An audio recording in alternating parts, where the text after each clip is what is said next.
আমার প্রিয় শহর নামখানা। বন্ধুরা কেমন আছো সবাই?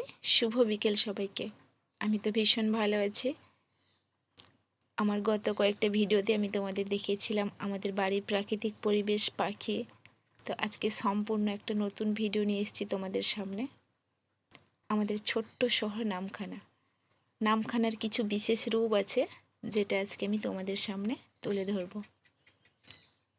নামখানার সবথেকে বিশেষ রূপ যেটা হলো ব্রিজ। হেতানিয়া দোয়ানিয়া নদীর ওপর এটি নির্মিত হয়েছে। এই ব্রিজটা নারায়ণপুর এবং নামখানার মধ্যে সংযোগ স্থাপন করেছে। শুধুমাত্র তাই নয়, আমাদের যে বকখালি আছে পর্যটন কেন্দ্র, তো তার সাথেও দ্রুত যোগাযোগ করেছে। আগে যখন আমরা বকখালি আসতাম বা যেতাম, তো আমাদের নদী পেরিয়েই নৌকোয় করে যেতে হতো। কিন্তু এখন এই ব্রিজটা নির্মাণের ফলে কলকাতা থেকে টানা একদম গাড়ি বকখালিতে গিয়ে পৌঁছয়। অনেকটা সুবিধা করে দিয়েছে। তো আমার ভীষণ ভালো লাগলো, তো ভাবলাম যে আজকে আমার বন্ধুদের সাথে আমার ছোট্ট শহরটাকে একটু ভাগ করে নিই। অবশ্যই তোমরা আমার সাথে থাকবে, পুরো ভিডিওটা দেখতে থাকবে। তো চলো তোমাদেরকে একটু ভালো করে আমার শহরের লুকটা, আমার ব্রিজের লুকটা একটু দেখিয়ে দিই তোমাদেরকে। এই যে দেখো, 2014 সালের ফেব্রুয়ারি মাসে এই ব্রিজটা নির্মাণের কাজ শুরু হয়। 2019 সালের 7ই মার্চ এই ব্রিজটা উদ্বোধন হয়। রাজ্য এবং কেন্দ্রের উদ্যোগে, যৌথ উদ্যোগে এটি নির্মিত হয়েছিল। এই যে দেখো ফুটপাত, এটা ব্রিজের দু সাইডে সমানভাবে ফুটপাত রয়েছে। এই ফুটপাত দিয়ে যাত্রীরা অনায়াসে পায়ে হেঁটে নির্ভয়ে ব্রিজটাকে পেরোতে পারে, অথবা ব্রিজের প্রাকৃতিক সৌন্দর্য সেটাকে উপভোগ করতে পারে। তো দেখো, ব্রিজের এক সাইড আর এক সাইডে আমি চলে আসলাম। এটা দেখো নদী বন্দর, দেখতে পাচ্ছ। আসলে ক্যামেরার মধ্যে যতটা পেরেছি ক্যাপচার করেছি। এটা হচ্ছে নদী বন্দর, হেতানিয়া দোয়ানিয়া নদী বন্দর এটা। এখানকার মানুষজন মৎস্যজীবী বেশিরভাগ, বলতে গেলে প্রচণ্ড শ্রম করে। তো তারা 15 দিন 20 দিন করে ফিশিংয়ে বেরিয়ে যায়, তারপর বন্দরে এসে ঘাঁটি স্থাপন করে। অবশ্য তোমরা বলবে আমার এই ছোট্ট শহরটা তোমাদের কেমন লেগেছে। চলো আর এক সাইড দেখাই ব্রিজের। এই যে দেখো চলে আসলাম আর এক সাইডে। শহরের মধ্যে যে গ্রামের প্রাকৃতিক পরিবেশ থাকে না, তো সেটাকে আমি ক্যামেরার মধ্যে একটু বন্দি করেছি তোমাদের দেখানোর জন্য। আর একদম ব্রিজের ওপর থেকে, সাইড থেকে ক্যামেরাটা করেছি।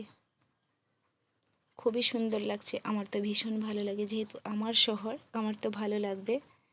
আর অবশ্য তোমরা বলবে, যারা তোমরা জানো তারা তো বলবেই, আর যারা জানো না তারাও অবশ্য বলবে কেমন হয়েছে আমার এই ভিডিওটা। তো চলো, এই ব্রিজটা নির্মাণ হয়ে যেমন আমাদের অনেক কিছু উপকার হয়েছে, তেমন অনেক ক্ষতিও হয়েছে। কিন্তু অনেক মানুষজনের তৈরি দোকানপাট, বাড়িঘর ভাঙতে হয়েছে। এটা সত্যি দুঃখের বিষয়। যাই হোক, তো চলো দেখো, এটা ভ্যাসেল ঘাট। এটা দিয়ে আগে গাড়ি পারাপার করতো, তো এখন ব্রিজ হওয়ার কারণে ওটার খুব একটা দরকার পড়ে না। তো অনায়াসে মানুষ এখন ব্রিজ দিয়ে যাতায়াত করতে পারে একদম। তো দেখো এই ট্রলারগুলো, দেখো এগুলো ফিশিং ট্রলার। এগুলো কিন্তু 15 দিন 20 দিন করে বাইরে বেরিয়ে যায়। আর একটা লুক তোমাদেরকে দেখাই এসো। এটা হচ্ছে পুরনো খেয়াঘাট, দেখতে পাচ্ছ। যখন ব্রিজ ছিল না, তো তখন নৌকায় করে পার হতো, যাত্রীরা এপার ওপার হতো।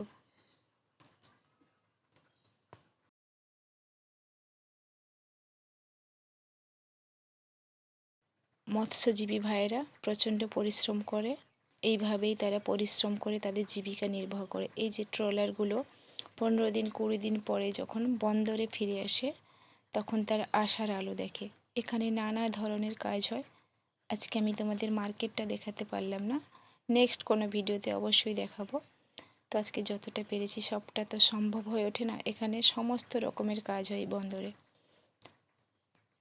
আমরা নামখানাবাসীরা সত্যি কখনো কল্পনা করিনি যে এভাবে আমাদের হেতানিয়া দোয়ানিয়া নদীর ওপরে এত সুন্দর একটা সেতু নির্মাণ হবে, বা যোগাযোগ ব্যবস্থা এত সুন্দর হবে। অবশ্যই বন্ধুরা তোমরা বলবে আমার এই ছোট্ট শহর নামখানা তোমাদের কেমন লেগেছে? যারা এই শহরটাকে জানো তারাও কিন্তু বলবে, আর যারা জানো না তারা তো বলবেই অবশ্য কেমন লেগেছে। আর খুব তাড়াতাড়ি তোমরা চলে এসো আমাদের প্রিয় শহর নামখানা ঘুরতে। নামখানা বকখালি খুব সুন্দর পর্যটন কেন্দ্র, আর বিভিন্ন যাত্রীরা এই ব্রিজ দেখার নেশায়ও কিন্তু এখানে ছুটে আসে।